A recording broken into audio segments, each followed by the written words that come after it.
আসসালামু আলাইকুম, সবাই কেমন আছেন? It's me Mehu from Mehusen art. আরেকটি মেহেদি ইভেন্টের ব্লগ নিয়ে আপনাদের সামনে আসলাম। আজকের কাজটা হচ্ছে আফতাবনগরে। তো আমি বনশ্রী দিয়ে রিক্সা দিয়ে যাচ্ছি। আপনাদের কার কার সাঁকো নিয়ে বা হাইট নিয়ে ফোবিয়া রয়েছে? আমার কিন্তু হাইট নিয়ে ভালোই ফোবিয়া আছে। তবুও এই সাঁকো পার হতে হতে অভ্যস্ত হয়ে গিয়েছি। এটা হচ্ছে আফতাবনগরের সাঁকো এবং এই সাঁকো পার হয়ে আমি হচ্ছে অপর পাশে যাবো, অর্থাৎ আফতাবনগরে যাব। এবং এই তো সাঁকো পার হয়ে আফতাবনগরে ক্লায়েন্টের যে বাসা, তার বাসার সামনে আসলাম। এবং কি পরিমাণে রোদ পড়েছিল সেদিনকার, একমাত্র মানে যারা বের হয়েছিল সেটাই বুঝতে পারতেছি আমি। অনেক পরিমাণে গরম ছিল। লিফটের আয়না দেখলে একটু ঢং করতে ইচ্ছা করে ক্যামেরা নিয়ে, তাই একটু ঢং করলাম। আর এই তো কথা বলতে বলতে ক্লায়েন্টের বাসায় আসলাম এবং কাজ শুরু করার আগে যে রিল বানানো হয় না যেভাবে, সেভাবে আর কি 2 হাত খালি অবস্থায় একটা রিল নিলাম। ব্রাইড আপু আমাকে বলেছিলেন তিনি হচ্ছে সেমি ব্রাইডাল বা মিডওয়ে লেন্থ যে ব্রাইডালটি হয় সেটি তিনি দেবেন।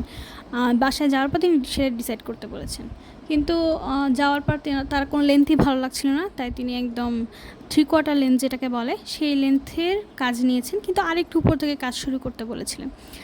আর এই তো আমি ফ্লাওয়ার দিয়ে স্টার্টিং করে দিয়েছি। ডিজাইন পুরোটা আমার উপর ছেড়ে দিয়েছিলেন, শুধু একটু গর্জিয়াস চাচ্ছিলেন। তা ফ্লাওয়ার দিয়ে স্টার্ট করলাম, দেন আরও কিছু নতুন নতুন প্যাটার্ন করলাম। কিন্তু আপনাদের যেটা জানতে চাচ্ছি সেটা হচ্ছে, যারা হচ্ছে একটা প্যাকেজ বলে নিয়ে যাওয়ার পর সেটা থেকে বাড়তি আরেকটি প্যাকেজ করতে বলেন আমাদেরকে, সেক্ষেত্রে অনেক আর্টিস্টেরই অনেক রকম সমস্যা হয়ে থাকে। যেমন অনেকের হয়তো সেদিন আরেকটা ইভেন্ট থাকতে পারে বা অনেক কিছু থাকতে পারে, অনেক অন্য কোনো একটা ইভেন্টের টাইমের সাথে সেটা ম্যাচ না হইতে পারে। যেহেতু আমি সেদিন ফ্রি ছিলাম তাই আমি কাজটা করেছিলাম, বাট যদি আমার সেদিন 2টি ইভেন্ট থাকতো তাহলে আমি কখনোই এবং অপর পাশের কাজ শুরু করে দিলাম। অপর পাশে হাফ ওয়েতে গিয়ে একটু এই টাইপের ডিজাইন করা স্টার্ট করলাম। আমি নর্মালি এই টাইপের ডিজাইন করি না, বাট আমার করার ইচ্ছা অনেক, তাই আমি ব্রাইডের হাতেই একটু চেষ্টা করলাম করার।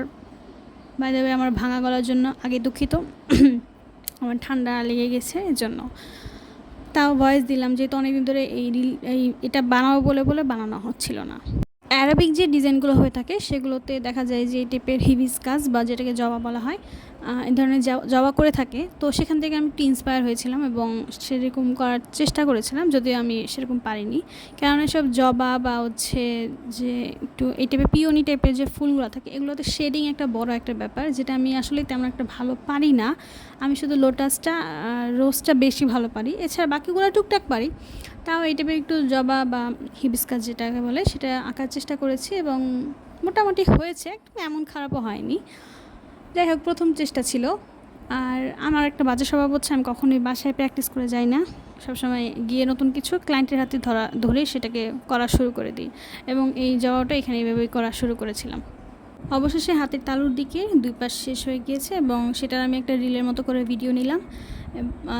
ব্রাইড আমাকে বলেছিলেন 2 পাশ হুবহু না রাখতে, কিছুটা ডিফারেন্ট করতে, তাই দুটার মধ্যে মিল রেখে আমি কাজ কিছুটা করেছি, কিছুটা মিল রেখেছি, আবার কিছুটা ভিন্নতা এনেছি, এভাবেই কাজ করেছি আর কি। আর এটা হচ্ছে হাতের আর কি 2 পাশের ফুল ডিজাইন। হাতের নিচে 2 পাট করতে করতে দুপুর হয়ে গিয়েছিল, তাই আর কি আন্টি বারবার বলছিল খাওয়ার জন্য, খাবার বেড়ে দেন এবং আমি খেলাম সেভাবে আর কি। একটু ছোটো করে একটা ভিডিও নিলাম খাবারের, যদি আমি খাবারের তেমনটা ভিডিও করি না, তাও আর কি করলাম। মূলত হাতের ওই প্রথম 2 সেট করতে সবথেকে বেশি সময় লাগে, কিন্তু এটা প্রত্যেক আর্টিস্টেরই নিচে তালুর দিকে 2 পাশ করতে সবথেকে বেশি সময় নেয়, কিন্তু যখন উপর পাট করার সময় আসে তখন আর কি এত সে সময় লাগে না, বা তুলনামূলক কিছুটা হলেও কম সময় লাগে আর কি। কাজে এত পরিমাণে মশগুল হয়ে গিয়েছিলাম যে উপরের পাশের কিছু ক্লিপ নিতে আমি ভুলে গিয়েছিলাম। তো সবার লাস্টে মনে পড়ে যে আমার হাতের উপর দিকে কিছুটা হলেও ক্লিপ নেওয়া দরকার, তাই নিলাম। এখানেও লোটাস দিয়ে কাজ করছিলাম, মানে এখানে পুরোটা লোটাসের একটা মানে ফুল একটা লাইন টানবো এবং সেটাকে ফিল করব, এরকম একটা কাজ করছিলাম। মূলত এই ইভেন্টটা ছিল একদম সাদামাটা টাইপের এবং আপু হচ্ছে হলুদের একটা ছোটোখাটো সন্ধ্যার দিকে প্রোগ্রাম করবেন।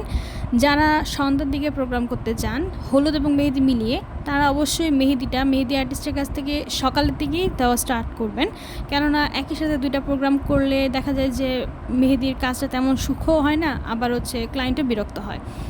আর এই তো 2 পাশে শেষ উপরের। অবশ্যই এখানে আপু আরেক সাইডে মান্ডালা টাইপের ছোট্ট একটু করতে চেয়েছিল, তার হচ্ছে ফাঁকা কাজ বেশি ভালো লাগে, কিন্তু আমি কথা ভুলে গিয়েছিলাম যে ফাঁকা কাজ করতে হবে বা মান্ডালা করতে হবে। যাই হোক, কাজ করা শেষ এবং বাসার উদ্দেশ্যে রওনা দিলাম। আজকের মতো এখানেই শেষ, আবার কোনো একটা নেক্সট কোনো ব্লগে আবার দেখা হবে। সবাই ভালো থাকবেন, আল্লাহ হাফেজ।